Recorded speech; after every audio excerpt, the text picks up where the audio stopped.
దేవుని ఘనమైన నామమునకు స్తోత్రములు. ఈ వాగ్దానమును వింటున్న మీకందరికీ మన ప్రభువును ప్రియ రక్షకుడైన యేసుక్రీస్తు నామములో శుభములు, మా హృదయపూర్వకమైన వందనములు. ఈరోజు మీ కొరకైన దేవుని వాగ్దానము కీర్తనల గ్రంథము 20వ కీర్తన 5వ చరణము. నీ ప్రార్థనలన్నీయు యెహోవా సఫలపరుచునుగాక. ఈ వాగ్దానమును మంచి దేవుడైన యేసయ్య నేడు మనందరి జీవితములలో సఫలపరుచునుగాక. ఆమేన్. ప్రార్థనలు ఆలకించువాడైన యెహోవా దేవునికి మనము మొర్ర పెట్టగా ఆయన మన మొర్ర ఆలకించి ఆకాశము నుండి ఆజ్ఞ ఇచ్చి మనమున్న ఆపదలో నుంచి ఆయన మనలను విడిపించి రక్షిస్తారు. ఆయన చెంత చేరు వారిని ఆయన ఎంత మాత్రమును త్రోసివేయక వారినందరినీ కనికరించి వారికి కృప చూపగలిగిన దేవుడు.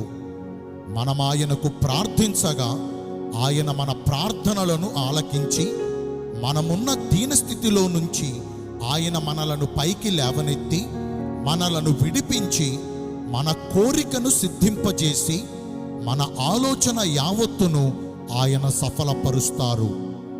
మన బాధలన్నిటిలో నుంచి, మన వేదనలన్నిటిలో నుంచి ఆయన మనలను విమోచించి మన చుట్టూ జరుగుతున్నటువంటి ఈ ప్రతికూల పరిస్థితులన్నిటిలో నుంచి మనలను తప్పించి మనకు క్షేమస్థితిని ఆయన దయచేస్తారు.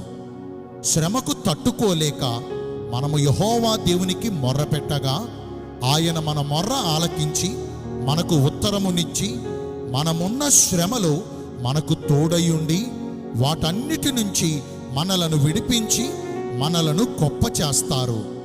ఆయన శరణు జొచ్చిన వారిలో ఆయన ఎవ్వరిని అపరాధులుగా ఎంచక వారిని కనికరించి వారి పక్షమందు నిలిచి వారి ప్రార్థనలన్నిటినీ సఫలపరిచి వారు కోరినవన్నీ ఆయన వారికి దయచేసి వారి దుఃఖమును వారి కన్నీటిని తొలగించి వారికి సంతోష సమాధానములను ఆయన అనుగ్రహిస్తారు.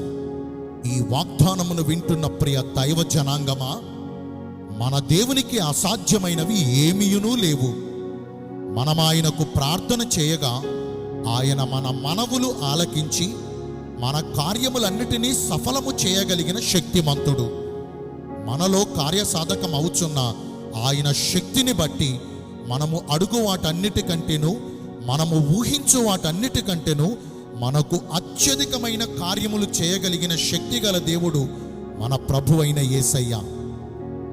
ఆయన నేడు మన పక్షమున ఉండి మన ప్రార్థనలన్నిటినీ సఫలపరచాలంటే మరి మనము ఎలాగున ప్రార్థించాలి? మొదటిగా సహనముతో ప్రార్థించాలి. ప్రార్థన చేయునప్పుడు విసుగుదల రానివ్వకూడదండి. మనము అడిగినవి పొందుకునేంత వరకు పట్టుదల కలిగి ఓపికతో ప్రార్థించాలి. నరులు ఆశ కలిగి యెహోవా అనుగ్రహించు రక్షణ కొరకు ఓపికతో కనిపెట్టుట మంచిది. రెండవదిగా విశ్వాసము కలిగి ప్రార్థించాలి. దేవుని యొద్దకు వచ్చువారు ఆయన ఉన్నవాడు అనియు ఆయనను వెదకు వారికి ఫలమును దయచేయువాడనియు నమ్మకముతో రావాలి.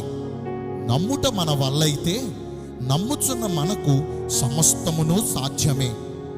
మూడవదిగా పరిశుద్ధమైన ప్రవర్తనతో ప్రార్థించాలి. దేవుడు పాపుల మనవిని ఆలకించరు. మన హృదయములో పాపమును లక్ష్యముంచిన ఎడల ప్రభువు మన మనవిని వినకపోవును. కాబట్టి మన పాపములను మనము ఒప్పుకుని వాటన్నిటినీ విడిచిపెట్టి క్రీస్తు యేసు రక్తములో కడుగుకుని పవిత్రపరచబడాలి.